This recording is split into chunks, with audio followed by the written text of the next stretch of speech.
Hello అందరికీ welcome back to శ్రీవాణీస్ kitchen. ఈరోజు మన కిచెన్లో చేసుకోబోయే టేస్టీ రెసిపీ వచ్చేసి పాలకూర ఉల్లికారం అండి. చాలా సింపుల్గా ఈజీగా ఎలా చేయాలో చూపించబోతున్నాను. వీడియోని స్కిప్ చేయకుండా కంప్లీట్గా చూడండి. అండ్ మీలో ఇంకెవరైనా మన ఛానల్ని సబ్స్క్రైబ్ చేసుకున్నట్లయితే సో ప్లీజ్ సబ్స్క్రైబ్ చేసుకోండి అండ్ లైక్ కొట్టడం మాత్రం అస్సలు మర్చిపోవద్దు ప్లీజ్. ముందుగా ఒక మిక్సీ జార్లోకి ఒక 2 మీడియం సైజ్ ఆఫ్ ఆనియన్స్ ఇలా కట్ చేసేసి వేసుకోండి. అండ్ కొద్దిగా వెల్లుల్లిపాయలు వేసుకోండి, ఒక 6 నుండి 8 వరకు. ఒక స్పూన్ ఆఫ్ జీలకర్ర, తగినంత ఉప్పు, మీరు తినేంత కారం వేసేసుకొని మంచిగా ఫైన్గా మిక్సీ పట్టేసుకోండి.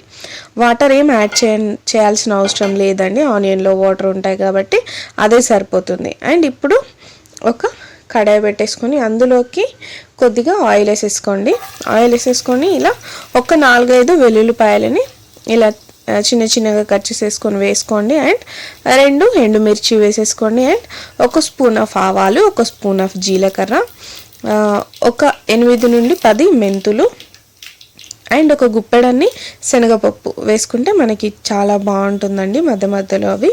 అండ్ కొద్దిగా హింగ్ పౌడర్ వేసేసుకోండి, ఇంగువ వేసేసుకొని కొద్దిగా లైట్గా, మరీ ఎక్కువగా కాకుండా కొద్దిగా లైట్గా వేపేసుకోండి. వీటిని ఇలా మిరపకాయలు నల్లబడేంత వరకు వేపేసుకున్నాక ఒక స్పూన్ ఆఫ్ పసుపు వేసేసుకోండి. తాలింపు వల్ల దీనికి చాలా మంచి రిచ్ టేస్ట్ వస్తుందండి. మీకు నచ్చితే కరివేపాకు కూడా వేసేసుకోవచ్చు, నేను ఇక్కడ యాడ్ చేయట్లేదు కరివేపాకు. అండ్ మనం మిక్సీ చేసి పెట్టుకున్న ఉల్లికారం ఉంది కదా, ఉల్లిపాయలు, కారం, వెల్లుల్లి, జీలకర్ర, దాన్ని ఇందులోకి యాడ్ చేసుకోవాలి ఇప్పుడు. అండ్ ఇప్పుడు హై ఫ్లేమ్లో ఒక 1 మినిట్ 5 మినిట్స్ పాటు సిమ్లో పెట్టేసుకొని మంచిగా కుక్ చేసుకోవాలి. అలా అయితేనే ఆనియన్ అనేది మనం పచ్చిగా మిక్సీ పట్టేసాం కాబట్టి మంచిగా కుక్ అవుతుందండి. సో సిమ్లో పెట్టేసుకొని మంచిగా దాన్ని కుక్ అవ్వనివ్వండి. ఇక్కడ చూసారు కదా, ఇది మనకి సపరేట్ అవుతుంటుంది, కొంచెం ఆయిల్ అనేది పైకి వస్తుంటుంది, అప్పుడు మనకి అది కుక్ అయినట్టు అన్నమాట.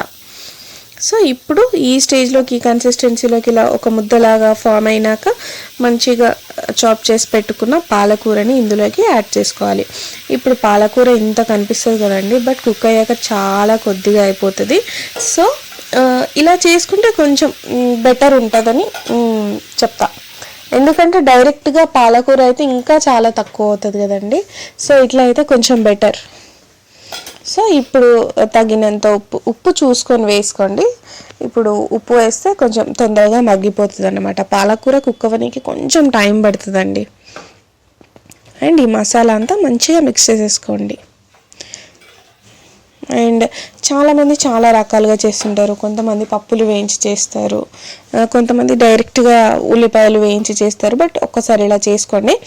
అండ్ ఈ వర్షాకాలంకి మంచిగా జ్వరాలు వచ్చినప్పుడు, ఇట్లా నోటికి ఏం టేస్ట్ రానప్పుడు ఒక్కసారి ఇలా ట్రై చేయండి, చాలా బాగుంటుంది. అండ్ మీకు నచ్చకుంటే వెల్లుల్లిపాయలు స్కిప్ చేయొచ్చు, బట్ వెల్లుల్లిపాయలు చాలా హెల్తీ కదండి, సో స్కిప్ చేయకుంటేనే బెటర్. దాంతో కూడా మంచి టేస్ట్ వస్తుంది. మరి నేను వేసినన్ని కాకుండా కొన్ని వెల్లుల్లిపాయలైనా వేస్ట్ చేసుకుంటే టేస్ట్ బాగుంటుంది. సో మనకి ఇక్కడ పాలకూర ఉల్లికారం అయితే రెడీ అయిపోయిందండి. చాలా టేస్టీగా ఉందండి. ఈ వీడియో కనుక మీకు నచ్చినట్టయితే మీ ఫ్రెండ్స్ అండ్ ఫ్యామిలీకి షేర్ చేసేయండి. ఇంతే అండి. Thank you for watching. Bye.